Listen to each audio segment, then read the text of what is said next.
Ma'am, shall we start? A minute. Just Okay. give it 1 or 2 more minutes. We just at the dot. 1 more minute, 1 or 2 minutes. Okay. People are coming in. I just.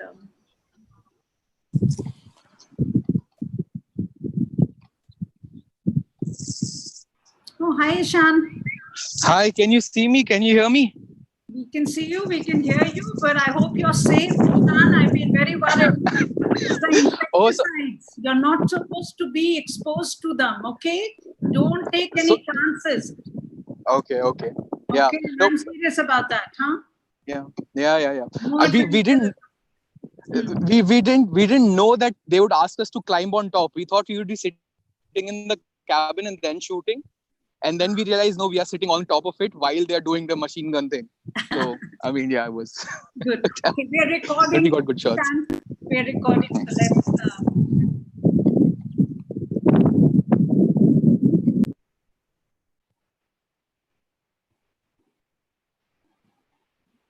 Okay, Sukanya, let's begin. We have such a tight program, so let's begin.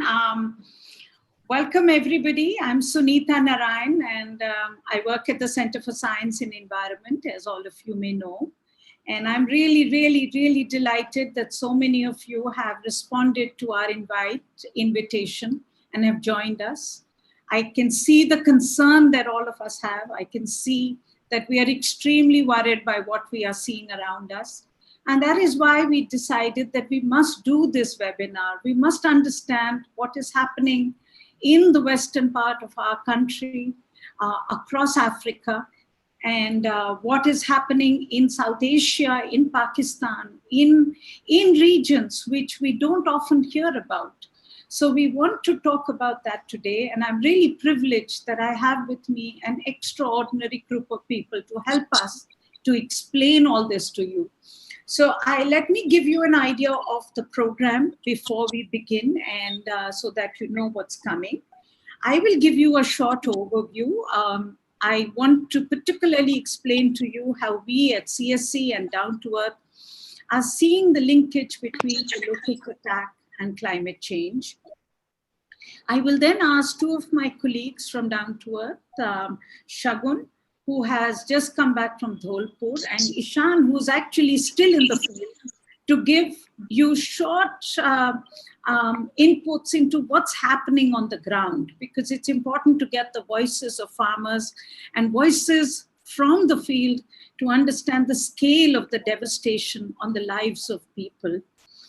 And then we are very privileged to have Keith Cressman, who is the Senior Desert Locust Forecasting Officer. Absolutely the right man we needed, based in FAO, Rome. FAO has played a very important role as part of UN institutions to bring to the world the issue of locusts and what we need to do about it. So Keith will help us to understand what's happening. Then we have Richard Mark Baram. Richard is the technical advisor to the Minister of Agriculture in the Nigerian government, the Nigerian Minister of Agriculture.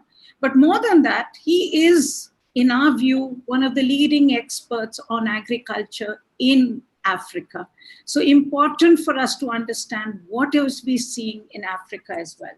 So given that, I'm just going to jump into it and explain to you now what is it that we see is happening and why are we particularly worried.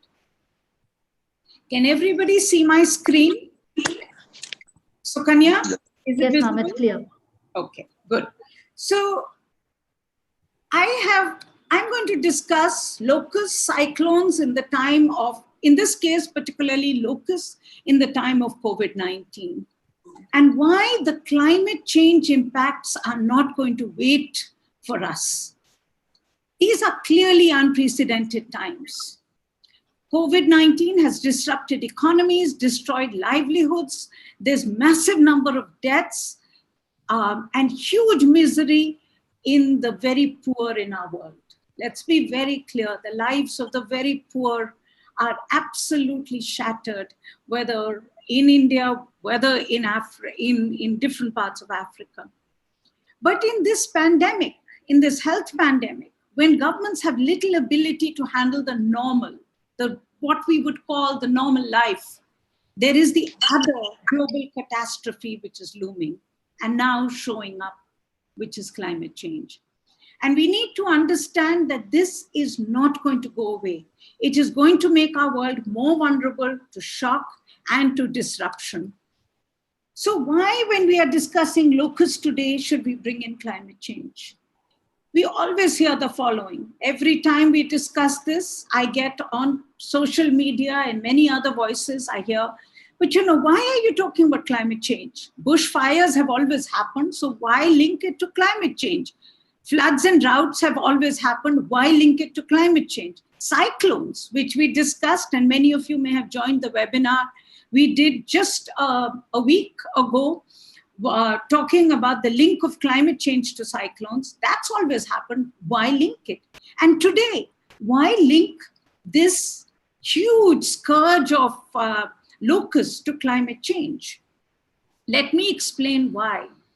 And let me explain why we need to link the incontrovertibles, as I call it.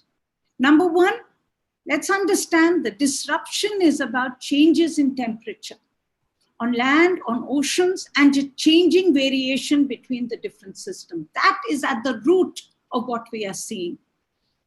And we know this today, that global temperatures have risen in the past decade. Everybody accepts this. Each year is the hottest year ever recorded, and it breaks the previous year's record. There is also no doubt today that the number of cyclones are increasing. Frequency is up. And more than that, there is rapidification of cyclones because of the change of temperature between land and sea, which is adding to the force and intensity of the events. And in this itself, you will see the role of cyclones in the challenge of locusts today.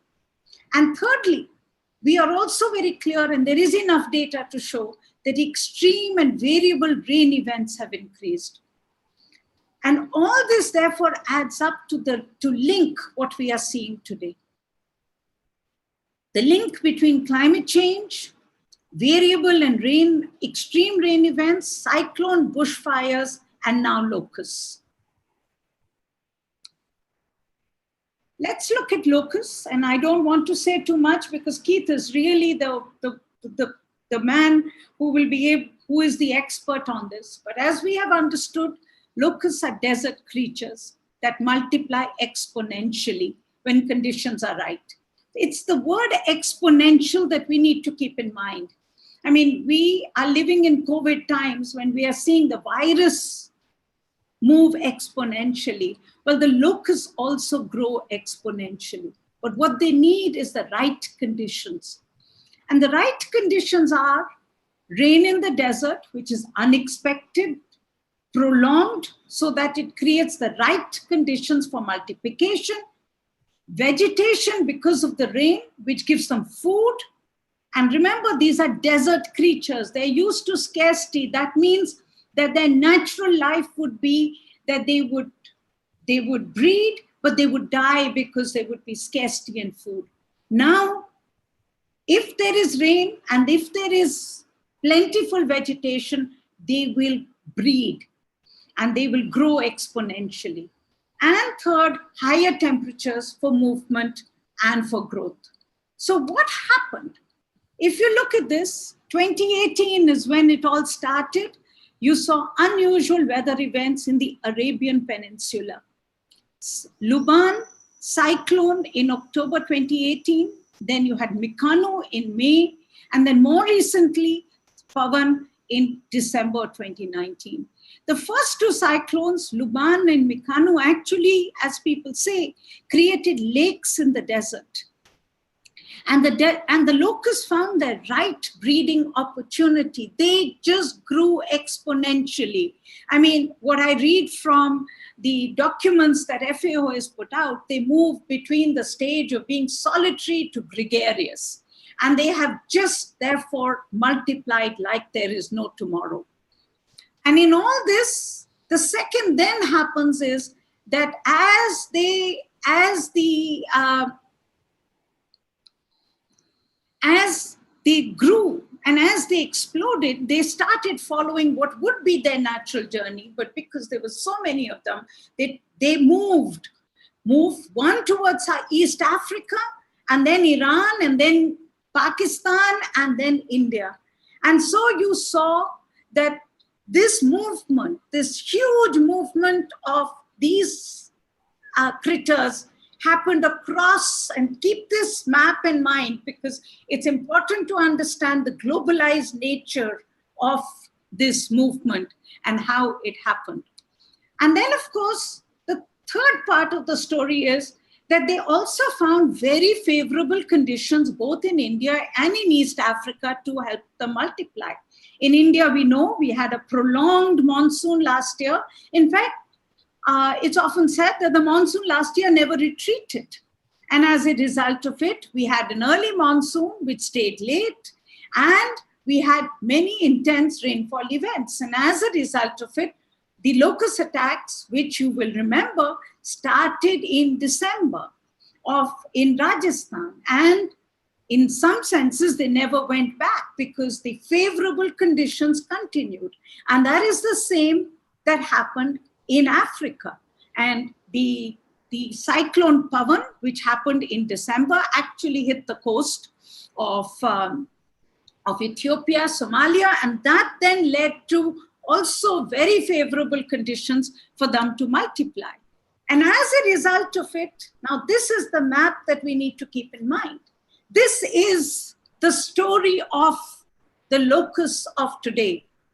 The unusual weather events, the extreme rain that we got, the prolonged monsoons that we got, and the fact that today they have now extended their reach across from the Arabian Peninsula, across Iran, across Afghanistan, Pakistan, India, and to the east, to the west, into Africa and into Eastern Africa, which is now going to lead to is already leading to huge devastation in the fields of farmers.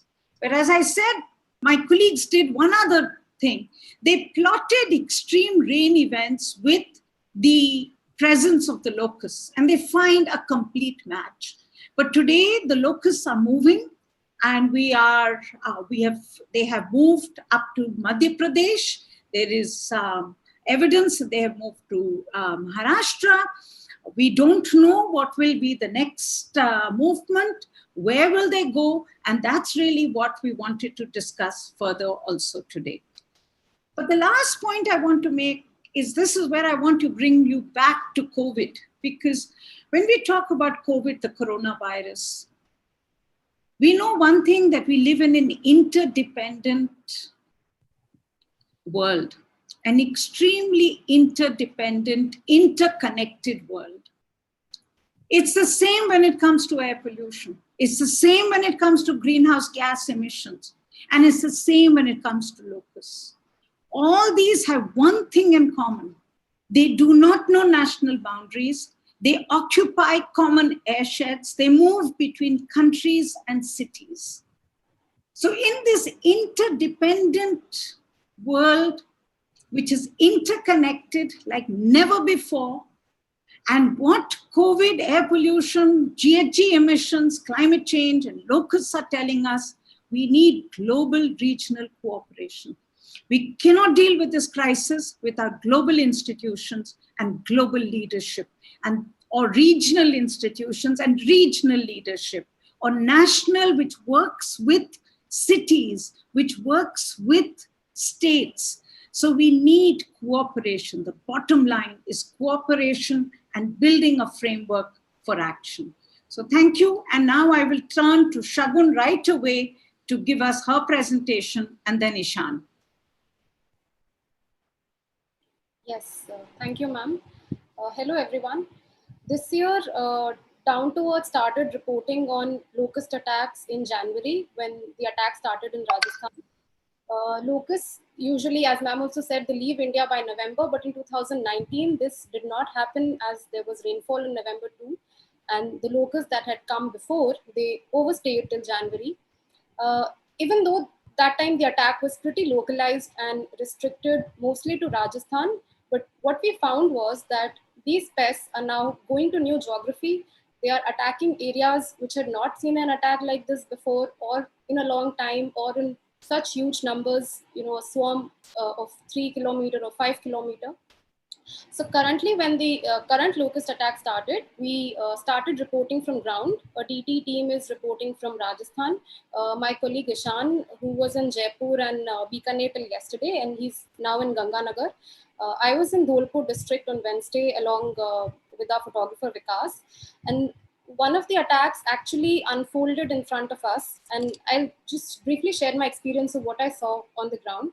Uh, the district was totally new to an attack like this. Around 11 a.m., we were in Panchgaon village. And we were just interacting with the villagers there, gathering a sense of if they have any awareness on the probability of a locust attack there. And suddenly, out of nowhere, we see a huge swarm entering the village. It literally took over the sky. People rushed out of their homes. They were in shock because, again, Dholpur district was very new to this. Till a day ago, they were seeing these attacks in news channels, but now it was in their village, and they were prepared about what to do, how to handle it, because the district officials were coordinating with them. They had told them what to do if an attack like this takes place. So there was preparation with regard to that. But when it comes to knowledge about locusts, they were pretty clueless. They did not know what these pests are, where are they coming from, why have they come to their village, what harm can they cause. So they were actually asking us to explain about the attack. And thankfully, the villages were not heavily cultivated, but there were some vegetable and fodder crops. But still, it was a very hard time for farmers. They rushed to their fields. It was 46 degrees Celsius, and in that sweltering heat, people were on the roads trying to scare away. And it was not a matter of 5 to 10 minutes. It actually took around 40 to 45 minutes for that swarm to completely move from that area. And for a farmer who was just standing in his field with a piece of cloth, making sure that the pests don't settle on his farm, and he was doing all this without any presence of officials. The officials are actually 15 kilometer away in an area called Saipur, because that was the entry point for the locusts to come from Karoli district in Dholpur district. So there the officials were trying to manage the attack. Here the villagers were trying to manage on their own. But what we found that even while everybody was on alert, there was preparation, but still the pests managed to destroy the crops. What I gathered from initial conversations with officials was that I don't think they're going to do any estimate of loss, because district wise it would be nominal, because again the district was not heavily cultivated. But when I spoke to individual farmers, they made a very preliminary assessment because the attack had just happened. And for example, one farmer said that it looks like a loss of around 5 to 7,000.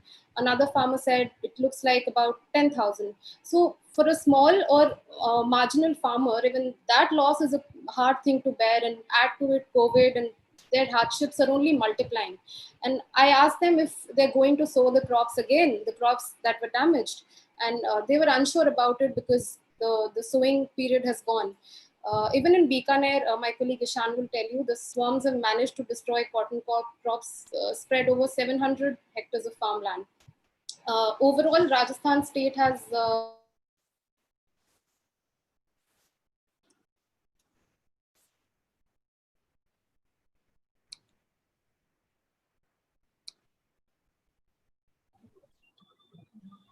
What happened, Sukanya?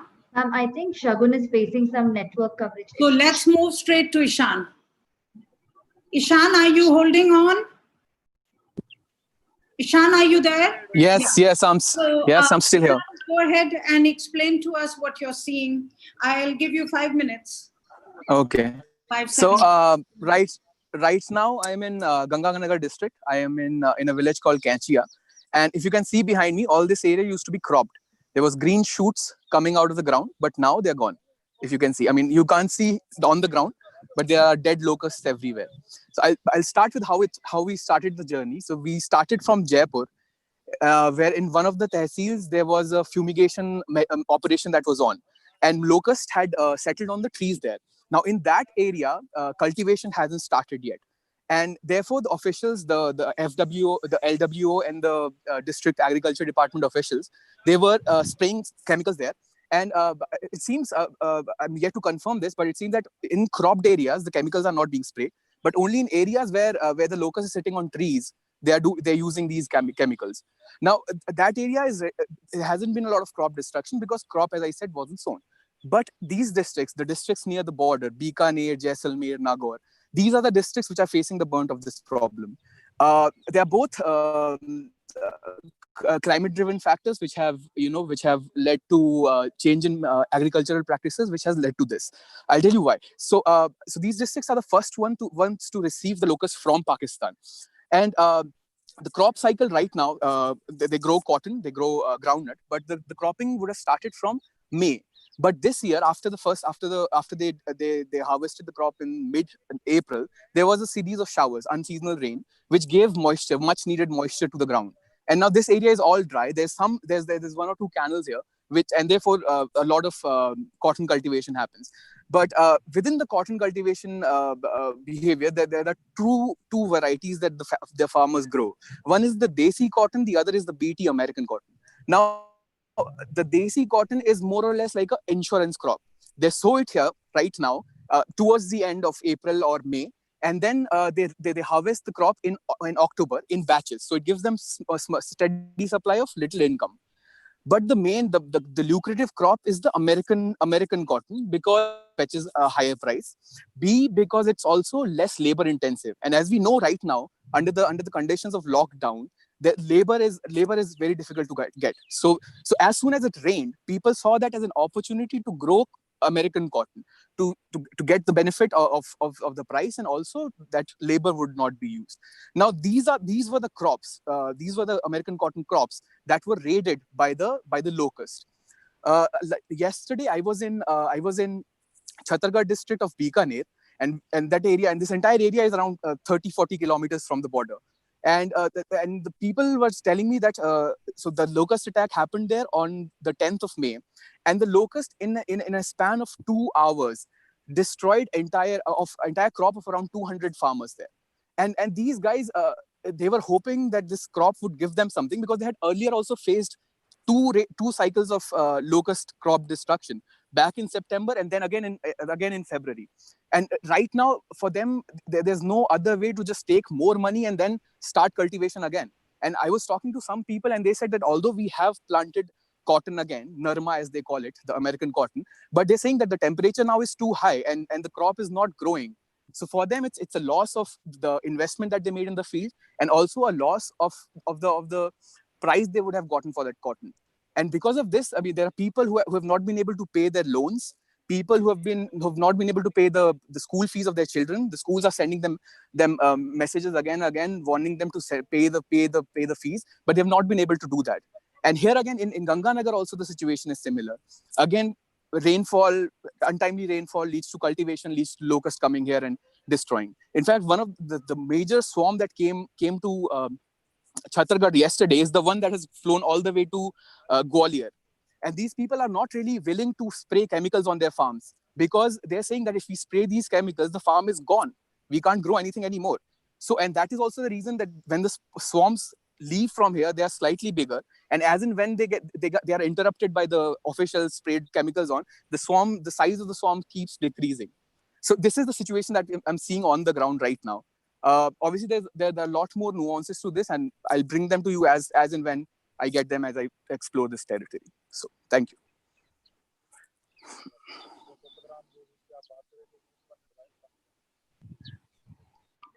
Ma'am, you're on mute. Yes, I got that.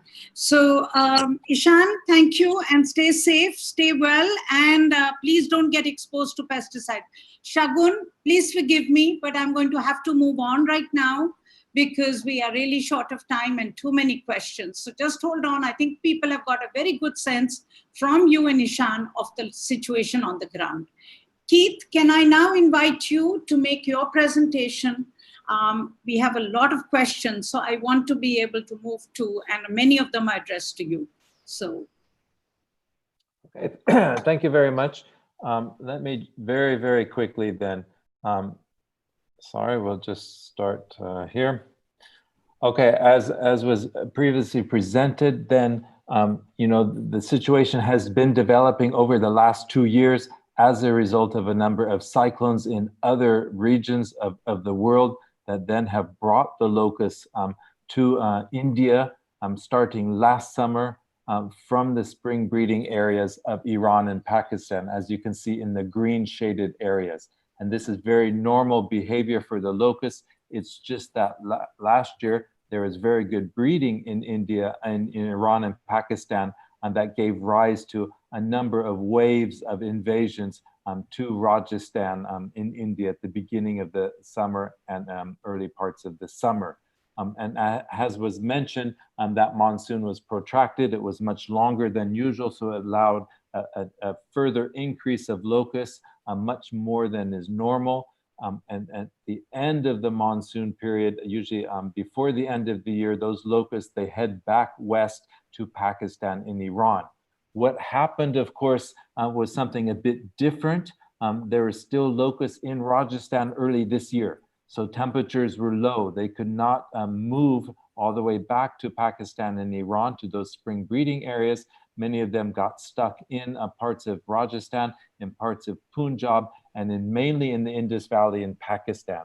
So this presented, let's say, a seed population for locusts to start off again their seasonal breeding in Rajasthan this summer. So that is one explanation of why, you know, we're seeing more locusts than usual. And this is the current situation. I will focus only on India and Pakistan. You've been reading in the news the situation in East Africa, Somalia, Ethiopia, and Kenya, the worst affected countries since the beginning of the year, and populations have been building up there, and there's aerial control operations going on. But we're watching this situation carefully because it will affect India. But at the moment, the situation, if we turn to India and Pakistan, you can see with the black arrow, these are the populations that are moving now out of the spring breeding areas from Balochistan and southwest Pakistan. These are the first populations that have moved out because the vegetation rather unexpectedly dried out very early and very rapidly. So as a result, swarms, they concentrated in the remaining green vegetation, and the wind has carried them across the Indus Valley into the border areas of Pakistan and India. They've continued into India from West Rajasthan. They've moved into East Rajasthan and then further into some of the central states in the northern part of the country. This is because they're ahead of the monsoon. Normally they invade India towards the end of June. So they are at least you know, a month in advance when they should be because of those drying conditions in southwest Pakistan. So they're not happy to be doing this, but they're a victim of the winds. They fly with the winds. They prefer to arrive in Rajasthan just before the onset of the monsoon, which is usually late June, early July. And they need those rains, of course, for the breeding. This is their habitat. They don't like to get into Madhya Pradesh and the other states of central northern India. But this is how it is this year. Now, if we look at the forecast, and then I will come back and talk specifically about India. Just take a look at the arrows that are coming into India from the different sources. So first we have the spring breeding area from southwest Pakistan, followed by the breeding further west in southern Iran. So this will cause successive waves of swarms to come in to Rajasthan from the west. In addition, there will be probably smaller swarmlets, groups of adults coming in from northern Oman, crossing the northern part of the Arabian Sea, getting into the southern Sindh province of Pakistan, and across the border into Gujarat and into Rajasthan. Now, in addition, and this is something that's different than from last year, is the threat from East Africa. So as you can see, once those swarms form in East Africa, which will be the second half of June, they will move northwards, and any swarms that get into the northeastern part of Somalia, that very tip of the Horn of Africa, they will move across the Arabian Sea directly to Gujarat, to southern Sindh, and into Rajasthan. So this migration is expected to occur in the early parts of July, and with subsequent arrivals shortly thereafter. It takes roughly about 5 days, a bit longer for locusts to reach there from East Africa. Now, this movement has been expected since late last year. As soon as locusts got into East Africa, FAO started forecasting and providing early warning to the government of India. I made a visit, in fact, in January, a very quick emergency visit to Delhi and to Rajasthan to talk with federal and state authorities in terms of planning for these invasions that can be expected. What happened, of course, was that the invasions just started a little bit earlier than was expected. They started in early May rather than early June. But still, the point is that India can expect additional waves of invasions, basically from now until early July, from these various sources.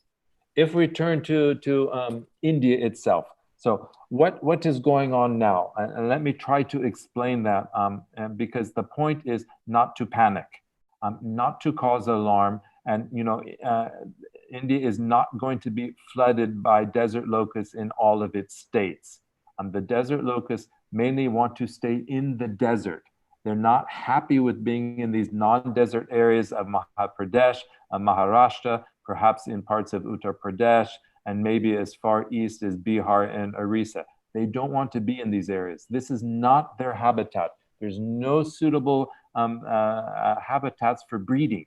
There's no desert sands in these areas. So they will be struggling. They've got themselves into a situation which is rather rare for them, that is not very favorable for them.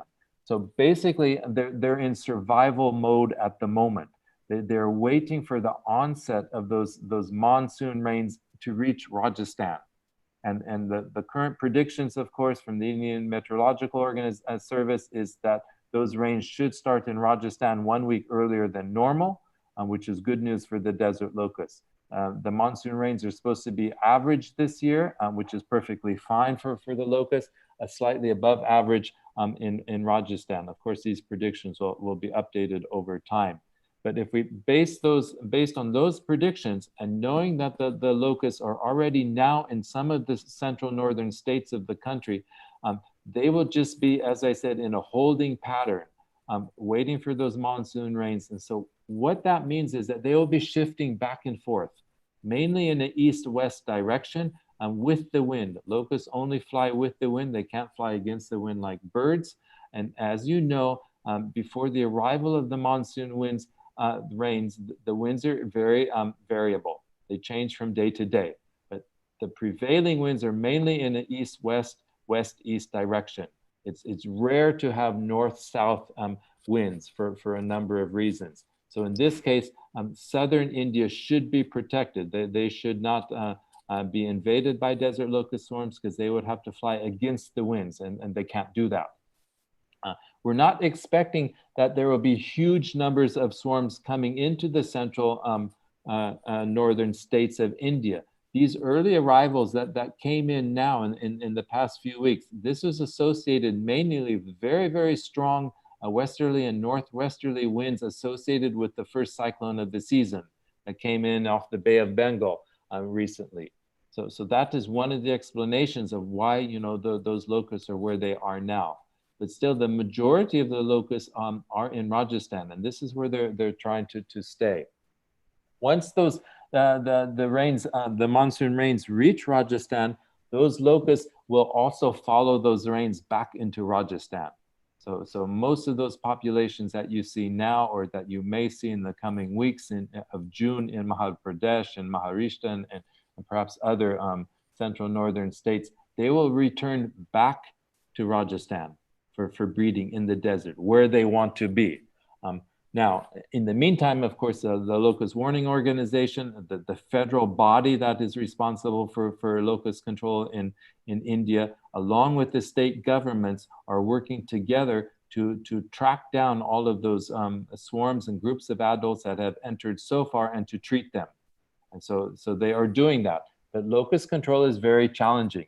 It relies on a very good organization and logistics and preparedness. India has that, despite what you might want to read in the news, despite if you want to say otherwise. India is a very well organized country in terms of locust control. It has the world's oldest national locust program, dating from pre-partition times. So we have to support the efforts. This is very important at all levels of within the country. The government and the state governments need people's support. Local people can support by informing the local authorities whenever they see locusts. They should not try to control them themselves. This should be done by the well-trained teams of the LWO as well as the state teams. This is very, very important to understand. Indeed, there will be, of course, crop damage, as we've already heard about on the live report. This will affect food security and livelihoods in the country. This is, of course, unfortunate, but this is normal in all of the countries. But it comes back to the importance of timely reporting and a very rapid response that is effective. Causing panic, dramatizing the situation in the media doesn't help these efforts at all. So it's very important to be well informed and to let the Locust Warning Organization and the state governments do their work and to support them as much as possible. I think that would be my main message for this session. Thank you very much, and over to you. Thank you, Keith. I think nobody wants to make it too dramatic, but the fact is it is very bad for farmers, and we need to understand the implications, and we need to bring the information out. So I think that's part of the efforts that we are making today. Let me now turn to Richard Baram. Richard, tell us what's happening in Africa, and tell us how prepared do you see the African governments? Because I think, yes, we all recognize our governments are working very hard to deal with it, but it seems that things are much more challenging because of the situation today, the links between extreme weather events and these events. So, Richard, please. Yeah, thank you, Sunita. Basically, I mean, from an Africa perspective, we do have a challenge, largely because we are, like the rest of the world, undergoing coping rather with the pandemic, the COVID-19 pandemic, which in itself has disrupted production, agricultural production activities across board. Speaking from an African perspective, you know too well that I work in the Nigerian agricultural system. But from a continental perspective, it is really a challenge, particularly for countries in East Africa. And so I'm going to be looking at it from two perspectives, from ground zero, which is East Africa, and also looking at it from the rest of the continent, where the concerns are more about building, defense mechanisms against the outbreak should it exceed, East Africa, where it is currently concentrated. So if you don't mind, I would have to go off video because of my network. Of course. Challenge, so it gets consistent. All right, so you get a sense that the invasion or the predominance of the locust attacks, are around basically East African countries, which would it's basically affecting 9 major countries in East Africa. You're talking Djibouti, I think Ethiopia, Eritrea, Kenya, Somalia, South Sudan and Sudan, of course Uganda, and I think Tanzania also has concerns around this. The impact is profound. I mean, 25 million people, particularly in the Horn of Africa, are exposed to the risk of food insecurity,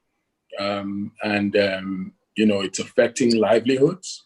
Already, that the food systems in Africa are rather fragile.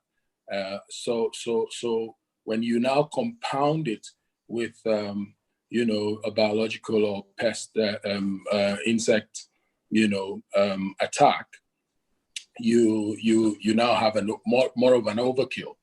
So the real defenses that we have in Africa against this really have to do with use of pesticides, and the FAO, Keith is critical in this mix. The FAO has been assisting, but the Africa Development Bank as well has really set out to intervene in this regard. I mean, as much as 1 million hectares of land, have been targeted for rapid locust control, and some resources have been set aside also by the Africa Development Bank. I understand that about $1.5 million have been released in emergency funds, and I think the FAO got the better part of that to assist with its fight. But also they've had in-country investments, of I think to the tune of about $5 million to deploy control measures. The key thing is that it is not enough from my standpoint to combat it from a crop protection or rather pest protection perspective in terms of deployment of chemicals and spraying. I think that has its challenges, it has its limitations, and tends to compound the environmental degradation that we ordinarily should be working against at this time. In my advisory position to my minister, I have indicated that we need to look beyond just spraying chemicals. We have to be able to have a comprehensive, integrated approach to this. So biotechnology should be deployed. We should be able to look at, an assessment of this from a more holistic perspective. But of course, you want to understand, the strategy that the FAO is deploying, which is, you have to curb the spread. So you have to intervene in the very immediate. You should be able to assist the farmers to also secure their livelihoods, and then you should be able to create coordination amongst agencies and also policy makers, so that governments can work together. I think that element of cooperation, which you did mention earlier, Sunita, is very critical. On a continental note, I have been advocating for a more inclusive, or would I say broad-based, really, coordination amongst the African Union governments. We should see this as an existential challenge if it is allowed to spread. Keith saying has made a good point about the need not to over dramatize, the issues, particularly in the media space. But from my experience, until things begin to get rehashed, in a very emphatic manner, particularly deploying the media and the communication, infrastructure and mechanisms, it really doesn't get to sink in from an Africa perspective. And I say this having walked on the ground. We need to have, or to create, a consistent, well-nuanced narrative around the threat, that this poses in the very near term to the food security realities on the continent, so that it is marshaled out in such a way that can galvanize policy response. Because until it hits home, and that's the experience we have had, until it hits home and it is very, very replendent, our policymakers tend not to, respond or react appropriately. But that's what we are also trying to change from an advocacy and public relations perspective. And we're looking also at garnering the private sector, getting those who are involved in big business, in agribusiness, across board, the Olams of this world, the Prescos, the Okomos, and the Dangotes of this world, to begin to feed into that ecosystem that gets to engage governments, and indicate the realities of the impending crisis, if allowed to exceed the Horn of Africa. So let me wrap up by just saying this is a problem, without a doubt. It is a problem that is now coming in to compound an existing reality that we have, an unprecedented pandemic, that has disrupted lives and livelihoods. But in itself, we can challenge it. We can take it on, and we can actually conquer it. Thanks to the AFD, Africa Development Bank, and the Food and Agriculture Organization, there's work on ground, but it needs to be stepped up and taken to scale. Thank you very much. Thank you, Richard, and thank you, Keith. I've taken this opportunity to actually go through all the questions that people have raised. And I've identified, because many of them come together in terms of some of the big questions that are being asked. And let me start with the one that I'm seeing across different people asking it. And Keith, this is a question to you. And I'd look forward to both Richard as well as to my colleague Shagun to chip into this as well. I mean, the big question is, what can farmers do to control this? Are chemicals the only alternatives? In India, the government is essentially advising farmers for spraying of organophosphates, chloro as well as malathion. What are the other options? Is there some real work? Is there something that is effective at the scale of the crisis? Or really is the only alternative to spray pesticides? Richard, if I could, Keith, if I could ask you to give us the first answer on this, and then I will turn to the others. Okay, yes, when you have such large numbers of locusts, really, unfortunately, chemical pesticides are the primary method of controlling. It doesn't mean it's the only method of controlling, of course. There are biopesticides that can be used. A metarhizium, it's a fungus that attacks only locusts. These, of course, are very desirable means of controlling, because they're very safe ways of controlling desert locusts. But farmers might not have access to biopesticides. They might not even have access to chemical pesticides, or if they do, it might be the wrong chemical pesticides. They don't have the correct sprayers. There's no safety protective equipment that they might have on hand. So for these reasons, FAO, we don't encourage control of desert locusts by farmers. It should be undertaken by well-trained state or federal teams that have the right pesticides, they know the right methodologies to get effective results, and they have the correct safety equipment. Now, that's nice to say, isn't it? But if you're a farmer still, what do? You know, what can you do?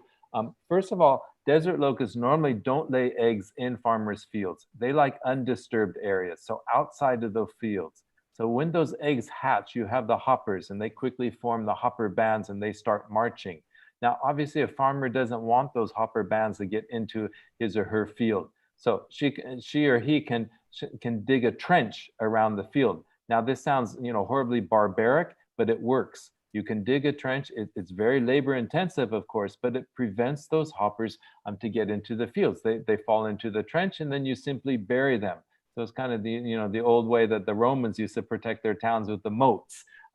This can be effective. In terms of adults, when they come into the fields, of course, a likely response is to try to scare them out of the fields. That's fine. It's not killing any locusts. It's just shifting the problem to the neighbors. If there's the local authorities there that want to treat the locusts, when you start scaring them, making noise and stuff, the locusts scatter, so they're no longer become a very good controlled target. So, you know, there's pros and cons to that idea. Over to you. Thank you, Keith. That sort of explains it very well. Richard, the whole issue is really the preparedness and the capacity that local governments must have so that they have the right equipment to be able to spray this, which a number of people are asking. I mean, do even India have drones or planes or right sprayers, right pesticides, which are a big issue? But what about the news from Africa on that? Essentially, we're hearing from Keith is that ideally, in ideal circumstances and in the best case, and in the right, what is right to do is really for the institutions, the governmental institutions to have the wherewithal to be able to do pest control. Yes, I'm really struggling with my connection here, but okay. So Sunita, what I can say, can you hear me, please? Yes, we can hear you. All right then. What I can say is that yes, in the very immediate, it is important to address the challenge from the standpoint of the use of pesticides. Without a doubt, Keith is correct. If you have an invasion of the sort that we have seen in recent times, you know, from December in the Horn of Africa, you really would need to have a clear and present intervention plan, and that is to spray. And of course, you don't want, you know, the farmers to indulge in this, as he said. So you have a challenge in that regard. But when you now look at Africa's reality, we do not have, you know, a preponderance of the wherewithal to undertake this will I say measures. What do I mean? I mean, you need aircrafts to spray. You need clear-cut infrastructure for that purpose. You also need expertise. We find that this is largely in short supply. So from a Nigeria perspective, looking at what we have, you know, as a government, for instance, should we ordinarily be facing this kind of challenge? We know that we are on demand. We know also that we have limited, infrastructure for this. So we don't have sufficient aircrafts, and we even don't have an abundance of personnel who are trained in this regard. So that I think is why the support from the Africa Development Bank became very critical, and also the intervention of the FAO and the need for its expertise became fundamental for this effort to succeed. So the funding which is coming in basically is helping these nations, particularly Kenya, to both purchase the relevant equipment and also to train the human resource their human resource base so that they can be able to contend with this. But then again, I want to very quickly bring in the issue around, the possibilities of biotechnological intervention. Biopesticides in themselves come in handy, but then what about the deployment of natural enemies, in the mid to long term, in conjunction with the physical approaches? You need this integrated approach to be able to exterminate these pests. Okay. So that is my viewpoint. For instance, the RNA technology, can be deployed in this regard, and it's proven very, very effective in other aspects. And I am certain, without a doubt, that a comprehensive integrated approach is required for this, short, medium, and long term. Okay. Let me draw in my two colleagues who've actually been in the field. So what are you seeing that farmers are doing, both Shagun to begin with, quick answer, and then Ishan? Farmers, in districts where the attack happened for the first time, farmers and the officials were clueless, and farmers didn't want pesticides to be sprayed on their fields. Also, officials, since it's happening for the first time in their district, they are also learning on the ground. They are figuring out what to do. They had pesticides, government-approved pesticides, but then they're also figuring out the situation. They are learning what can they do more, how to control the situation, because on one hand, the farmers are not agreeing of spraying of these pesticides. So what happened? What was done? So I was in Golpur district in afternoon. So what the official suggested, that we are not spraying the pesticides here, because let these move to another district where they will settle for the night, and that's the best time to actually kill them or spray them rather than doing it in afternoon, because right now there's no point, they'll only move forward. Okay. Ishan, what did you see? Ishan, are you there?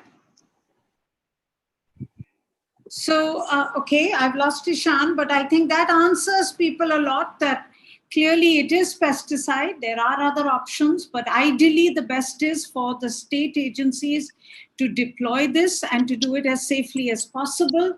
And for farmers, there are options in terms of digging a trench. We've also heard about smoke. We've also heard about using neem as a biopesticide, but clearly at the scale and the pace at which it's happening, unfortunately, it is it's the thing that we have all been fighting against. The good thing that I like, that I've heard today from everyone in the field, is farmers don't like the idea of pesticides being sprayed in their field. Shagun has just said that, and Ishan told us that earlier. So there is clearly a good awareness amongst farmers how bad pesticides is. So I think it's so sad that we are having to break their understanding by doing this. Keith, the other big question that comes in is the whole issue about real-time forecasting systems.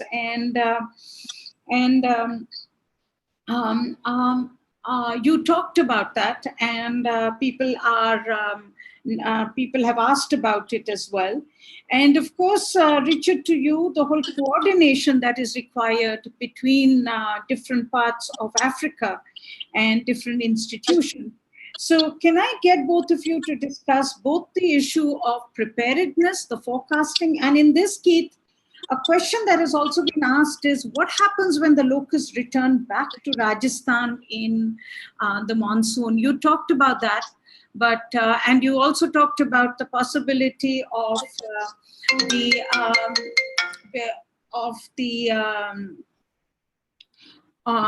the locusts traveling across the Arabian Ocean to hit India. So how do you see, and what preparedness is there for that forecasting? Keith?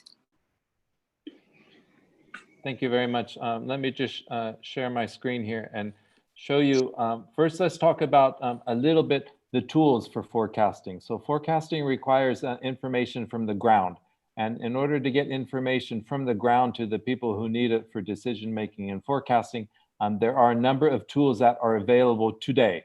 And so the one, they're part of the E-Locust 3 family. You can see here on the green part on the left side of the screen, we have 4 tools. The E-Locust 3, the top tool is a rugged tablet that is used by the Locust Warning Organization. It's connected to a satellite antenna, so they have real-time information from Rajasthan, from any of the other teams that are using the tool. They have real-time information in Jodhpur and in Delhi, as well as in Rome. Now, in addition to that, there's 3 other tools below that. There's one that's a GPS, there's one that's a mobile app, and then there's one that is a web form. So all of these tools are available. Obviously, the web form and the app, so E-Locust 3M and E-Locust 3W, can be used by anybody. So this is, comes back to crowdsourcing information. You can download the E-Locust 3M app from the Google Play Store, for the iPhone as well, and people can use that to indicate where the locusts are, what they're seeing, what type of locusts, and roughly the size of that area. And this is very, very important information operationally for control operations. But in addition to that, all of this information, as you can see in the rest of the graphic here, feeds into the international, the global early warning system that I operate in Rome. So that means we have data coming from dozens of countries, from West Africa all the way to India, in real time or in near real time, to know where the locusts are, and also to know where they are not, where people have looked and they haven't seen locusts, and that's equally important. So this system is very old. This is the oldest global early warning system in the world for any insect pest. It started in the 1930s, and FAO took over it since its establishment in the 1940s. So we've been doing this for a very long time, and we have a long experience. And so that helps very much into providing precise and reliable forecasts to the countries. So coming back to your question on the threat from the Horn of Africa. So you can see in that graphic that the migration route that those swarms would take. And the reason they move in that direction is because they're going with the winds. And these are the southwest monsoon winds, the very winds that bring the monsoon to India. So they follow those winds, but the locusts are smart enough and they wait for those winds to carry them to the northern part of the monsoon area, to the dry areas, to Rajasthan, where they prefer to be for the desert breeding. So this is what we are expecting. This is, dare I say, a rather easy forecast to make. It's a common route that swarms will take starting later in June and in early July. But I do want to emphasize, of course, that those populations in the northern part of the country, they will go, most of them, they will go back to Rajasthan. They'll go back mainly to West Rajasthan, perhaps this year, as well as in East Rajasthan, and breed with the onset of the rains. So this basically is their objective. Let me leave time for others. Yes. If I may interrupt here, just to understand that better, because so that we understand. So would Rajasthan, therefore, in your view, need to be extra careful because it's going to get both the locusts coming back to Rajasthan for breeding, as well as it's going to get the locusts coming from perhaps from the Horn of Africa, following the monsoon winds to that region. So is it something that you are, that the Rajasthan government and the Indian government need to be extra careful in this coming next 2-3 months? And what can the Indian government do to prepare itself for this? Absolutely, you're completely right, and of course that Rajasthan has to be extra careful and extremely well prepared. But they have been preparing for this since January, so this is not something that they started the preparations last week. They've known well in advance, and they took very good anticipatory action. They've been increasing the number of ground teams. They've been buying sprayers for the vehicles. They are establishing aerial control capacity. For the first time in India. India hasn't done aerial control against desert locusts since 1993, and that was only one instance in Bikaner area. So they are preparing themselves. We're looking into drones to use drones in those areas where, it may not be possible to spray from the ground or by the air. But drones, I have to say a word of caution here. There's a lot of talk about drones, but nobody has ever used drones before to spray desert locusts. So basically, they don't know what they're doing. So, we still have to work it out, the correct methodology, since we are dealing with pesticides. And drones are not a big solution. They're very limited in terms of capacity in these things. But I do want to emphasize that the Indian government, particularly the Locust Warning Organization, they have been taking a number of very, very important steps. So they are prepared. They can always be better prepared, of course. This is normal, but rest assured, they are in so good this condition. brings me to the other questions that we are getting, and I'm running out, sort of open these out. So, Keith, nobody is saying we have been talking, we did our first discussion on locusts with the Chief Minister of Rajasthan way back in February. And we have been discussing with the Rajasthan government, and we're very clear that things are happening. So nobody is denying this. The question that I think all of us are extremely worried about is two things. One, obviously this is happening at the time of COVID, when there is clearly it's a tough time in every country, not just India, every country, to function normally. And secondly, are we seeing, this is happening with greater severity here. Would you agree with that? Somebody has, I've also got a question on this, and Richard and you both, and as well as Shagun. Are we seeing this being more severe, or is it business as usual? I'm not saying that we are not prepared. I'm not saying we are not going to be able to win this fight, but are we recognizing, that this is more severe this time? Richard, what do you see in Africa? Yes, I think that there is a level of the business as usual, position from a policy standpoint. And that's what the likes of us have been advocating and underscoring the need to have a change in approach, a change in mindset. You don't wait until the problem has hit you before you begin to respond to it. You want to be proactive. You see it's happening in the Horn of Africa. You understand that these are pests that insects that travel, across borders. So you would ordinarily, rationally expect to have it happen one time or the other. So you should be prepared. You should connect with the countries that are currently experiencing the problem. You should interface with the scientists on ground, and there should be linkages that help you to muster support, even for them, on the basis of empathy. You should be involved in what's happening, across your borders or in other countries, other brother countries on the continent. So that's my thinking on the one hand. But then you want to look at the capacity of the African countries to set aside resources at the scale that is required to address this problem.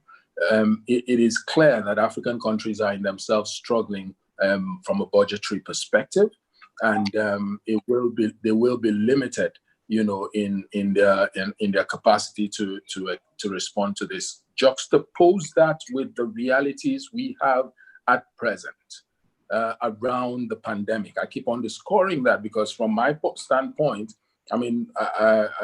vantage point, I can see that my country has in itself, enough of the work cut out for it ordinarily and already. Mm-hmm. So I can imagine what Kenya is going through. I can imagine how, South Sudan is coping, Eritrea is coping. So we need support. Development, financing needs to come into that sphere. And that's why I'm happy that the Africa Development Bank is taking this seriously and working with the FAO. We need more stakeholders to come in. The private sector in themselves, look at the response to COVID. A lot of private sector intervention has come in, in partnership with government, recognizing that the government itself cannot, of its own, address the problem. So we need that to happen as well. Okay, good, Richard. Shagun, you want to add to this very quickly? Are farmers finding it new, extraordinary, or is it business as usual? And don't talk about Dholpur only, because there it was new. No, of course, farmers are finding it new, but because even in the places that have been attacked before, the intensity is much more. And with challenges, new places being added, like even in Rajasthan, there are hillocks. In Madhya Pradesh, there are hillocks, ravines where when officials spray the insecticides or pesticides, they are not actually killing the pests. So with these new places, new areas being added, and even in the areas that were attacked earlier, there are challenges, more challenges being added up. But also officials are now moving along with them. They understand that this is a challenge, this is intensifying, and they are working accordingly, I think. Okay. Keith, do you see anything which is, you've been in this for so long, I'm sure you've seen it all till now, but do you see something which is more this time? I know that the plague that happened was in 86 to 89. And then, of course, you've had other, what you call outbreaks that have happened in the decade of 2000. Do you see what you're seeing right now, an outbreak, or do you see it moving towards a plague? Well, at the moment we're in an upsurge, so we're beyond the outbreak stage, obviously. Yes. But we're not in a plague situation. It could get much worse, basically. Much depends on what happens this summer on both sides of the India-Pakistan border in that very important breeding area, but also if the locusts get into West Africa. And if there's successful breeding in West Africa that for some reason is not properly controlled, then, if that's kind of the worst case scenario, we could be in a plague situation by the end of the year. But I'd like to come back on a point that Richard mentioned is I think this is a wake-up call for some of those countries in Africa, especially countries that normally don't see desert locusts, but they may be seeing locusts much more in the future because of climate change. And so these are countries like Kenya, South Sudan, Uganda, that do not have national locust programs. So you can imagine when the country is invaded, this is a very hard thing to respond to quickly and effectively. They don't have that important national locust basis like a country that India does, or Sudan, or Mauritania.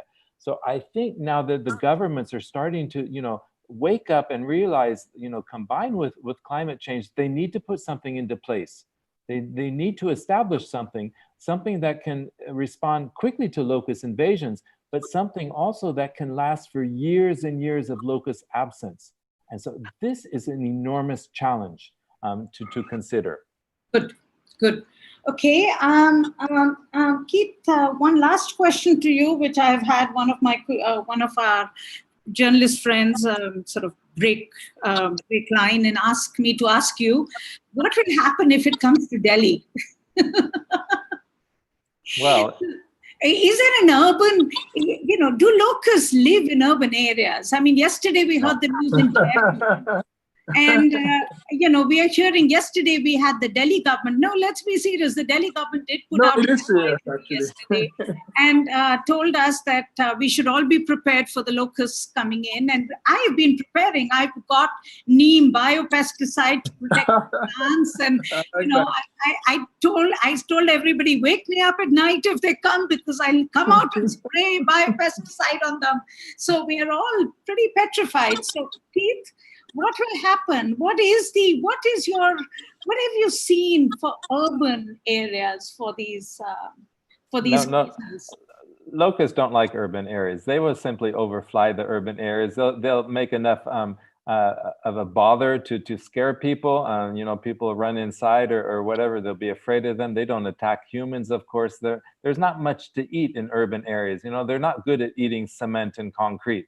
They really like to eat the natural vegetation. But, it can be very advantageous that they come into capital cities, because it does tend to focus the minds of the politicians, doesn't it?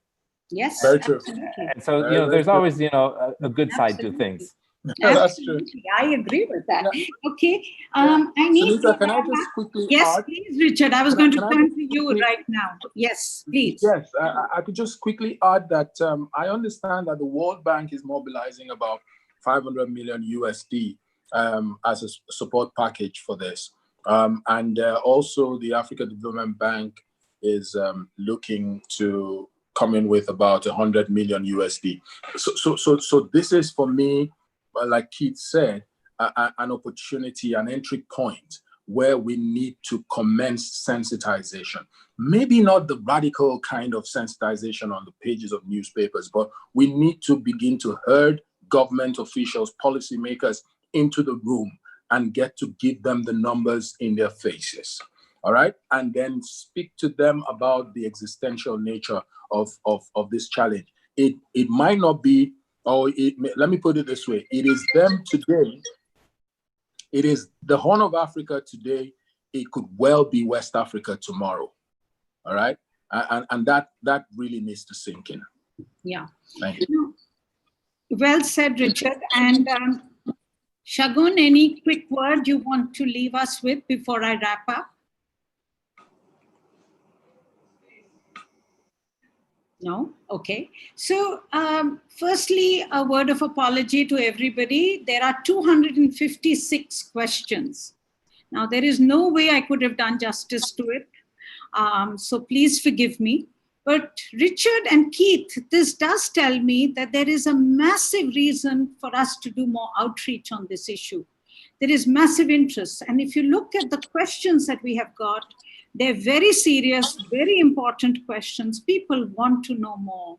And clearly, this is an agenda that we need to have, because as you have clearly explained to us, Keith, and from what I've heard from Richard, things are, we don't need to be alarmist. We don't need to be, dramatize the situation, but things are right now in what FAO calls the upsurge phase. And as you saw from Keith's own maps, there are parts of Africa, the Horn of Africa, which is in the danger zone.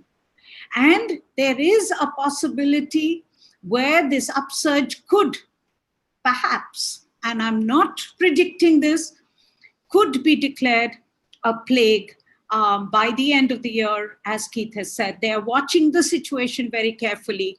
Now, this is very much like what we saw in COVID, where WHO has to weigh various things and then take the decision to move the COVID, which they did in early March, to the issue of a global pandemic. I think FAO will have to take that call, and they have clear criteria and protocols to be able to move it from what they have called right now an upsurge. The first stage is an outbreak. The second stage is an upsurge, which is where we are today. And the third stage would be a plague. We hope we don't come to it. But clearly that means keeping the attention on the issue of locusts, making sure that we do not slip through the cracks when so much more will happen in our lives. So many things are breaking around us. The media itself has so little time to talk about this because, COVID, corona, deaths, everything else is really the big, it's too big. And it's clearly the biggest thing that is happening in our world today. So given that, we have to make sure that we keep this in our sights. And the reason we need to keep it in our sights is because, and I want to come back to that point, that this is about the lives of very poor farmers. When we talk about Rajasthan being hit, when we talk about farmers, and I saw it in the questions that somebody said, there is moong that has already been planted in Madhya Pradesh, and they have seen the locust go for the moong crop, the lentil crop. I mean, this is about farmers and about what Ishan so well put. This is about the one crisis after the other, which absolutely breaks the camel's back. I mean, the fact is that they take loans, they take debt, they plant, and then as the crop begins, they have some disaster, some extreme rain, some heat waves, some cold waves, some locust attack. And then they pick up once again, and they start again, and then they hit again, and then they hit again. Now that really is the story of our farmers and the poor in our villages today. And that's why we need to keep the focus on this, because as we heard and as I explained, the issue is linked to climate change. And this really then also brings it to the global discussion. And the last point I do want to make is, and we are not joining that dot right now, the poor in the world are the victims of the stock of greenhouse gas emissions which are already in the atmosphere. I mean, if the poor in the world were actually organized, they would start sending bills to the rich of the world for the losses of their crops. They would start demanding huge investment being put in the FAO and in other institutions to build the capacity of farmers to do what can be only called adaptation to climate change. Locust attacks are about adaptation, are about climate change, and therefore dealing with locust attacks is about adaptation. And that's where I find the whole discussion on climate issues never joining these dots, never bringing the human face of the victims of climate change in front of us. That's what we've tried to do in today's webinar. We want to talk about them. We want to talk about this so that we can make the links with climate change, understand the impacts on their lives, of course, build more local capacity, more national capacity to forecast, and then, of course, to be able to handle the crisis. That's our first effort, to build a community strength so that communities can come together to be able to handle one crisis after another that is hitting them. But it's also about the global community and the global institutions that need to be strengthened so that the world can deal with this crisis, because it is the world's responsibility. That's what I talked about leadership. That's why I talked about the interdependent world. So thank you very much once again for joining us. And again, I look forward to welcoming you again to our many webinars that we are doing. The crises never seem to leave us. We have so many stories that we want to share with you and to tell you. So thank you for joining us. Thank you, Keith. Thank you, Richard. Thank you, Shagun. And thank you, Ishan, for being there and sharing all your knowledge and experiences with us. Thank you.